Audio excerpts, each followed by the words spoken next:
आज आपण आपल्या भारत देशामध्ये जी पानिपतची तिसरी लढाई झाली, मराठा पेशवे आणि अहमद शाह अब्दाली यांच्यामध्ये जी लढाई झाली सन 1761 साली, मराठ्यांनी भारताच्या रक्षणासाठी हजारो किलोमीटर लांब जाऊन केवळ आणि केवळ भारताच्या रक्षणासाठी हे युद्ध लढलं। वास्तविक मराठ्यांना काही गरज नव्हती, पण मराठ्यांच्या आणि दिल्लीच्या बादशहाचं एक असं ॲग्रीमेंट झालं होतं की मराठ्यांनी दिल्लीच्या गादीचं रक्षण करायचं आणि त्या बदल्यात 1/4 त्यांनी वसूल करायची, असं एक ॲग्रीमेंट झालं होतं। ज्यावेळेस अहमद शाह अब्दालीचं भारतामध्ये आक्रमण झालं, त्यामध्ये मग मराठ्यांना साहजिकच देशाचे रक्षण करणं ठरलेल्या कराराप्रमाणे क्रम प्राप्त होतो। यानुसार मराठे दिल्लीला गेले, दिल्ली काबीज केली आणि तिथून मराठे कुंजपुराला गेले।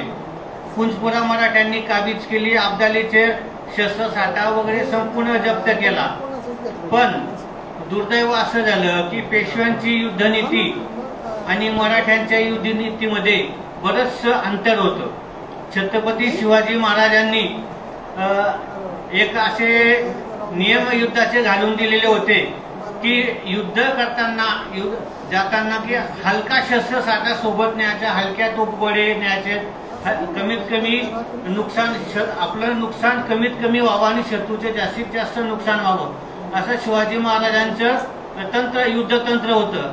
पण या युद्धामध्ये नेमकं या विरोधात ते तंत्र वापरले गेले पेशवाईमध्ये। त्या काळामध्ये जड युद्ध साहित्य, बाजार गुणगे, बाया माणसं हे सगळं नेलं गेलं आणि त्याच्या बोजा युद्ध सामग्रीवर, रसदीवर, अन्नसाठ्यावर झाला।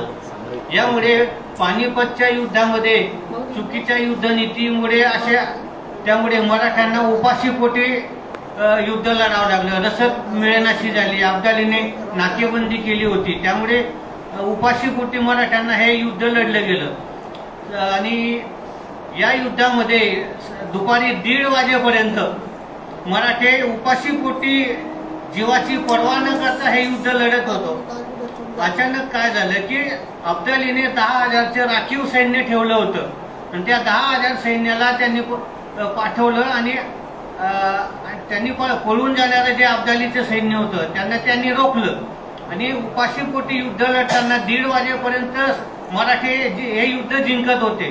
पण काही तांत्रिक चुकांमुळे अचानक अशी घटना घडली की आपल्या सैन्यातले काही सेनापती हे इब्राहिम खानच्या तोफखान्यासमोर गेले अतिउत्साहाच्या भरात आणि इब्राहिम खानला तोफखाना बंद करावा लागला। जसा इब्राहिम खानच्या तोफखाना बंद केला, अब्दालीच्या सैन्याला संधी मिळाली आणि त्यांनी मुसंडी मारली आणि तिथून युद्धाचं पारडं फिरलं।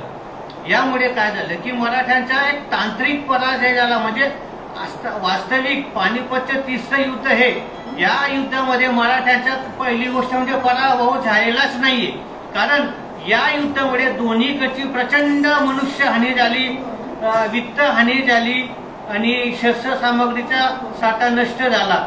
त्यामुळे काय झाले की 1761च्या लढाईनंतर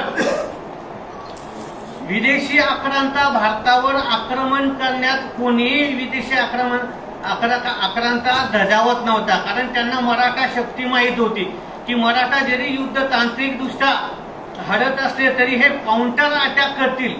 या भीतीमुळे त्यांनी पानिपत मधनं काढता पाय घेतला आणि त्यांनी दिल्लीची सल्तनत तशीच सोडून दिली। त्यानंतर 10 वर्षानंतर परत मराठ्यांनी अटक ते कटक परत भारतावर आपलं राज्य स्थापन केलं। अशा पद्धतीने हा पानिपतचा इतिहास आहे। या पानिपतच्या रणसंग्रामामध्ये 1761च्या संक्रांतीच्या आदल्या दिवशी 14 जानेवारीला हे युद्ध झालं। या युद्धामध्ये 1.25 लाख बांगडी फुटली। महाराष्ट्रातलं असं एकही घर नव्हतं की ज्या घरातला कुठलाही एक जवान त्या युद्धामध्ये शहीद झाला नाही म्हणून। प्रत्येक महाराष्ट्राच्या प्रत्येक घरावर शोककळा पसरली होती। अशा पद्धतीने महायुद्ध होतं। या युद्धामध्ये त्यानंतर त्यांनी 22,000 आपल्या युद्ध कैद्यांना कैद केलं, त्यांना बलुचिस्तानात नेलं आता ते जे आपण म्हणतो बलुचिस्तानामध्ये जे मराठी आहेत ते आपले इथनं गेलेले ते युद्ध कैदी आहेत आणि ते बलूच म्हणून ते तिथं आता वावरतात। या युद्धामध्ये संध्याकाळी 5 वाजता मराठ्यांची एक तुकडी, कारण जीव वाचवण्यासाठी ते जंगलात लपले आणि कसं तरी आपला त्यांनी जीव वाचवला। जीव वाचवल्यानंतर त्या तुकडीने तिथं शरण घेतली जंगलामध्ये, झाडी झुडपांमध्ये, आणि अशा पद्धतीने तिथं ते थांबलेत। आणि कोणी विचारलं तर त्यांनी सांगितलं की आम्ही रोड समाज आहे, मराठा म्हणून त्यांनी कोणी सांगितलं नाही, कारण अब्दालीने घोषणा केलेली होती, एक मराठा की मुंडी लाओ, एक सोने का सिक्का पाओ। अशामध्ये आपले लालची भारतीय लोक सुद्धा मराठ्यांची बित्तम बातमी देत होते, केवळ एक सोने का सिक्का पाने के लिए। तर अशा पद्धतीने ज्यांच्या रक्षणासाठी मराठा पानिपतला गेले त्या स्थानिक लोकांनी मराठ्यांना या युद्धामध्ये सहकार्य केलं नाही, हे दुर्दैव म्हणायला लागेल आपल्या देशाचं। जर या युद्धामध्ये जर अशी गोष्ट घडली नसती, मराठ्यांना वेळेवर रसद पुरवली असती, तर हे जागतिक युद्ध ठरलं असतं। तरी सुद्धा या युद्धानंतर भारतावर आक्रमण करण्याचे संपूर्ण जगातल्या कुठल्याही आक्रंताने धाडस केलं नाही। ही आपल्या युद्धाची ही विजयश्री आहे। आणि तांत्रिकदृष्ट्या जरी तो पराभव दिसत असला, पण तो पराभव नव्हताच, कारण त्यानंतर परत 10 वर्षांनी मराठ्यांनी संपूर्ण हिंदुस्थानमध्ये भगवा ध्वज फडकवला। ही पानिपतची ही विजयश्री आहे।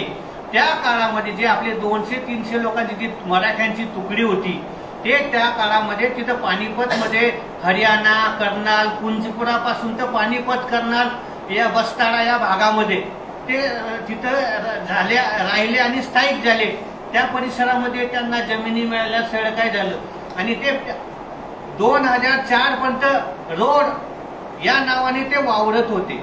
नंतरच्या 8 पिढ्यानंतर त्या लोकांना काही कळतच नव्हतं की आम्ही रोड आहे, आम्हाला शिंक येते, आम्ही शिवाजी छत्रपती की जय का म्हणतो, आणि आमच्या बोली भाषेमध्ये 30 ते 35% शब्द मराठी का आहेत हे त्या लोकांना कळत नव्हतं। त्या काळामध्ये तेथील सनदी अधिकारी मराठा वीरेंद्रजी हे IAS अधिकारी होते। त्यांनी हा विचार केला की आम्हाला IAS मध्ये संपूर्ण इतिहास शिकवला, तो मराठा साम्राज्य काय होते, कसं होते, सगळ्या साम्राज्यांचा आम्ही अभ्यास केला, आणि आमच्या हरियाणाच्या भाषेमध्ये मराठा समाजाचे मराठा भाषेचे अनेक शब्द येतात, मग असं का? एकदा दिल्लीमध्ये एक परिषद भरली होती, सेमिनार भरलं होतं, त्यामध्ये त्यांची भेट, त्यांना सांगितलं की कोल्हापूरला इतिहास अभ्यासक डॉक्टर वसंतराव मोरे आहेत, यांनी डॉक्टर वसंतराव मोरे भारतामधली छत्रपती शिवाजी महाराजांवर पहिली PhD करणारे डॉक्टर वसंतराव मोरे हे आहेत। तर त्यांना मराठ्यांचा संपूर्ण इतिहासाचा अभ्यास माहित होता। मग मराठा वीरेंद्र यांनी त्यांच्याशी संपर्क केला आणि दिल्लीमध्ये त्यांची ती भेट घातली, आणि त्यांनी सांगितलं की आमच्या अशा राहण्याच्या, खाण्याच्या ज्या आमच्या सवयी आहेत मराठ्यांशी मिळत्या जुळत्या आहेत। आम्ही लग्नामध्ये गेलो तर मराठ्यांमध्ये जसं मामा नवरीला उचलून स्टेजवर आणतो, आपण जे अंधण वगैरे, जे भांडी कुंडी, मोठमोठे लाडू वगैरे असं आपण ते लग्नामध्ये मांडत, ती सगळी पद्धत हळद लावणे आदल्या दिवशी सगळे आमच्या आणि तुमच्यामध्ये सारखी आहे, मग असं का, मग आम्ही रोड का? मग त्यावेळेस मराठा वसंतराव मोरे, डॉक्टर वसंतराव मोरे इतिहास संशोधक यांनी मग दोघांनी मिळून 10 वर्ष याच्यावर संशोधन केलं। याच्यावर संशोधन केल्यानंतर त्यांनी असा निष्कर्ष काढला की हरियाणा मधला जो रोड समाज आहे तो रोड समाज नसून पानिपतच्या युद्धामध्ये परागंदा झालेला, आपली ओळख विसरलेला तो मराठा समाज आहे, महाराष्ट्रातनं पानिपतच्या युद्धासाठी आलेला। तर अशा पद्धतीने 2004 मध्ये मराठा मिलन समारंभ आयोजित केला गेला। त्या समारंभाला राष्ट्रपती डॉक्टर प्रतिभाताई पाटील होत्या, आणि अशा पद्धतीने महाराष्ट्राचे सगळे नेते, डॉक्टर पतंगराव कदम होते, विजयराजे शिंदे होते, सगळे मराठा नेते त्या मराठा मिलन समारंभाला उपस्थित होते। आणि तेव्हापासून आणि राष्ट्रपतींनी सांगितलं की आजपासून हरियाणामधला रोड समाज हा रोड नसून हा मराठा समाज आहे। पानिपतच्या युद्धात वाचलेला मराठा म्हणजे हा रोड समाज आहे। अशा पद्धतीने पानिपतच्या मराठ्यांना रोड मराठा ही ओळख देणारे मराठा वीरेंद्र वर्मा आणि डॉक्टर इतिहास संशोधक वसंतराव मोरेजी यांनी अपार कष्ट घेतले आणि या पद्धतीने त्यांनी ते अखिल भारतीय मराठा जागृती मंच पानिपत ही अखिल भारतीय संघटनेची स्थापना केली। या संघटनेमध्ये आमचे राष्ट्रीय समन्वयक मिलिंद पाटील हे सुद्धा काम करतात आणि 14 राज्यांमध्ये ते बदलमोल करून पायपीट करून पानिपतची चळवळ घराघरात पोहोचवतात की आपल्या देशामध्ये पानिपत का घडले, पानिपत घडण्यामागची कारण काय आणि भविष्यात आपल्या देशामध्ये पानिपत का घडू नये यासाठी आपल्या देशातील लोकांनी काय करायला पाहिजे याबद्दल आम्ही ती पानिपतची चळवळ भारतभर आम्ही 10 वर्षापासून आम्ही ती राबवत आहे। घरोघर पानिपत चळवळ पसरवत असतो, घरोघर आम्ही ही मोहीम राबवत असतो की पानिपत मध्ये असं काय घडलं की मराठा शक्ती एवढी भारतात अटक ते कटकपर्यंत यांनी साम्राज्य निर्माण केलं। अशा पद्धतीने हे पानिपत दरवर्षी आम्ही 14 जानेवारीला शौर्य दिन समारंभ आयोजित केला जातो। संपूर्ण भारतामध्ये ज्या ज्या ठिकाणी मराठा वसलेले आहेत, प्रत्येक भारताच्या 14 राज्यामध्ये मराठा वसलेले आहेत। अटक ते कटक ज्यावेळेस हे साम्राज्य पसरलं त्यावेळेस मराठा त्या राज्यामध्ये तिथं गेलेत आणि तिथं ते स्थायिक झालेत। अशा पद्धतीने ते मराठा दरवर्षी 14 जानेवारीला शौर्य दिन समारंभासाठी येत असतात। नेपाळ मधले मराठा सुद्धा येतात, बलुचिस्तानातले मराठा मागच्या वर्षी येऊ इच्छित होते पण त्यांना पासपोर्टचा विजाचा प्रॉब्लेम झाला त्यामुळे ते येऊ शकले नाही। तर भारतामध्ये तुमचे मॉरिशस वगैरे अशा इतर देशांमध्ये जे मराठा वसले ते सगळे मराठा 14 जानेवारीच्या शौर्य दिन समारंभासाठी दरवर्षी येत असतात आणि भारतातून आम्ही असे प्रत्येक ठिकाणी आम्ही जिल्हाध्यक्ष नेमणूक केली। अखिल भारतीय मराठा जागृती मंच पानिपत आमच्या अखिल भारतीय मराठा जागृती मंच पानिपतचे जळगाव जिल्हा अध्यक्ष ती संजय भाऊ मराठे जाधव हे आहेत आणि उपाध्यक्ष शालिग्राम मते आहेत।